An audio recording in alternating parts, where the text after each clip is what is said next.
अचानक दरवाजा जोर से खुलता है और बहनों में से एक अंदर दौड़ते हुए आती है। मास्टर लू ने उसे बुलाया है। हमारे हीरो की फियांस मंगेतर मुस्कुराती है और कहती है, लगता है वो लोग आखिर आ ही गए हैं मामला संभालने। सफेद बालों वाली बहन हैरान होकर पूछती है कि कौन आ गया है और वो लड़की किस बारे में बात कर रही है। तभी फियांस उसके करीब झुकती है और हमारे एएमसी की बहन के कान में कुछ फुसफुसाती है, जिससे वो पूरी तरह से शॉक्ड रह जाती है। बहन फिर घबराकर पूछती है, क्या कोई मेरे भाई को नुकसान पहुंचाने वाला है? तब हमारा हीरो समझाता है कि उस आदमी ने उसके माँ के साथ अफेयर की अफवाह फैलाई थी।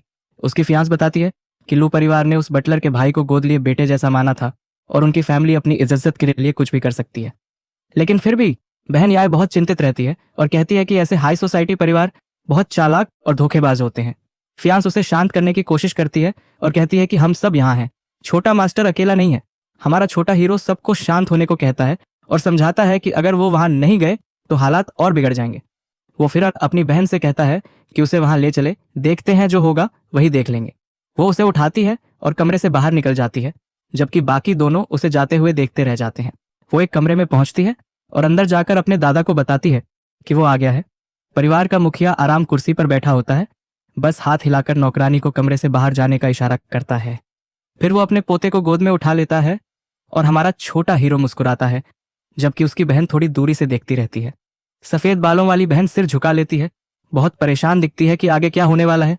लेकिन दादा की गोद में बैठा हमारा छोटा हीरो सिर हिलाता है, जैसे कह रहा हो चिंता मत करो।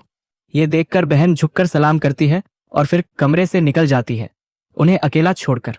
तभी अचानक एएमसी का पिता कमरे में घुसता है, चिल्लाते हुए पूछता है कि बूढ़े आदमी ने उसे ऐसे क्यों बुलाया। दादा खड़े होकर गुस्से में कहते हैं कि उसका बेटा दिन भर बस ऐश करता है, घर संभालना तक नहीं आता।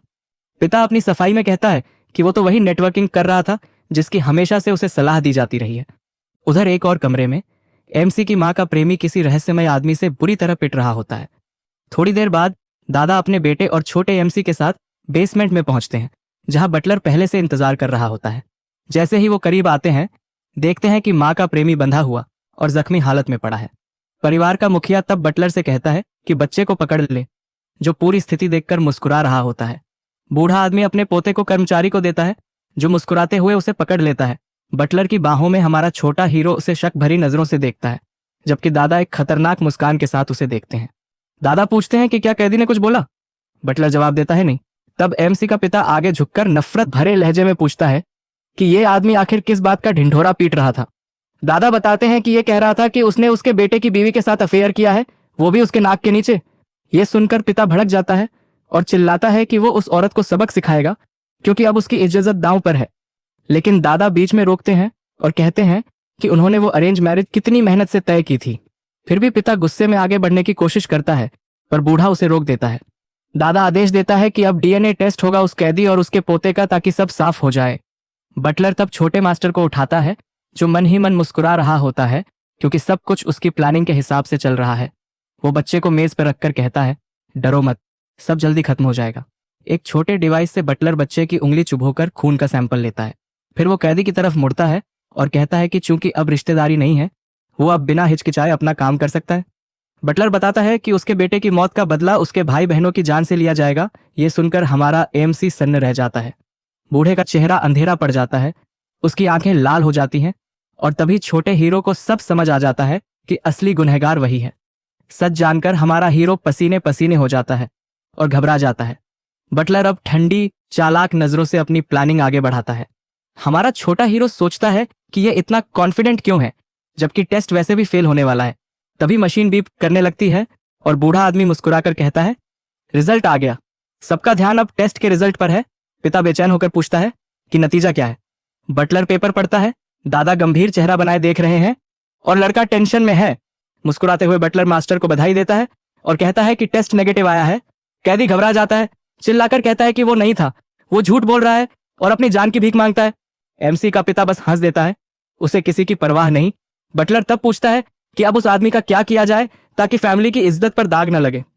परिवार का मुखिया ठंडी नजरों से कैदी को घूरता है, लेकिन पिता उंगली दिखाकर कहता है कि अब वो अपने बेटे का भी टेस्ट कराना चाहता है, पक्का करने के लिए। हमारा हीरो घबरा जाता है, समझ नहीं आता क्या करे। बटलर पिता का ब्लड सैंपल लेता है और फिर छोटे मास्टर के पास आता है।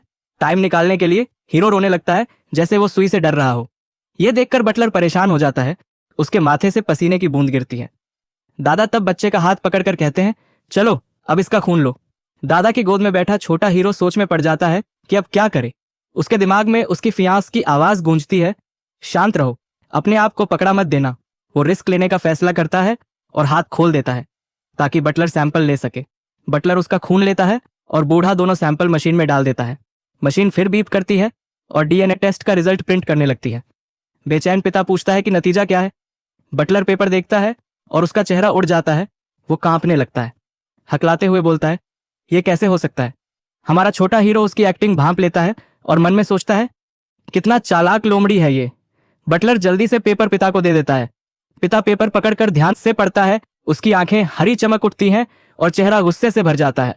वो चिल्लाता है कि वो उस औरत और बच्चे दोनों को खत्म कर देगा और आगे झपटता है। दादा चिल्लाकर उसे रोकते हैं और जोरदार थप्पड़ उसके चेहरे पर जड़ देते हैं। वो हैरान होकर पूछता है, आपने मुझे मारा क्यों। उधर बटलर पूरे सीन को दंग होकर देखता रहता है। परिवार का मुखिया कहता है, तू बेवकूफ है, मुझे तेरे सारे चक्कर पहले से पता थे। पिता फिर कहता है कि वो तो बस नेटवर्किंग कर रहा था। और यहीं पर नैरेटर हंसकर कहता है, यकीन नहीं होता, उसने सच में यह बहाना मारा। फिर कहानी में वापस आते हैं। गंभीर चेहरा बनाकर दादा कहते हैं कि कोई भी काम जो परिवार पर दाग लगाए उसे कभी नहीं करना चाहिए। पिता पूछता है, तो क्या हम ऐसे ही दिखावा करते रहें जैसे कुछ हुआ ही नहीं और अपना सब पैसा इस बच्चे पर बर्बाद करते रहें। दादा ठंडी आवाज में कहते हैं, इस बच्चे पर हमने बहुत रिसोर्स खर्च किए हैं, अब वक्त है एक इवोल्यूशन मिशन का। पिता हैरान होकर पूछता है, इसका मतलब। दादा जवाब देता है, अगर ये जिंदा बच गया तो हमारे परिवार का सबसे बड़ा हथियार बनेगा, और अगर नहीं तो अब तुम्हें और तुम्हारी पत्नी को एक और बच्चा करने का वक्त आ गया है। आज के लिए फिलहाल इतना ही। आपकी तरह मैं भी मायूस हूँ, लेकिन उम्मीद पर दुनिया कायम है। दिल दुखा है लेकिन टूटा तो नहीं है, और उम्मीद का दामन छूटा तो नहीं है।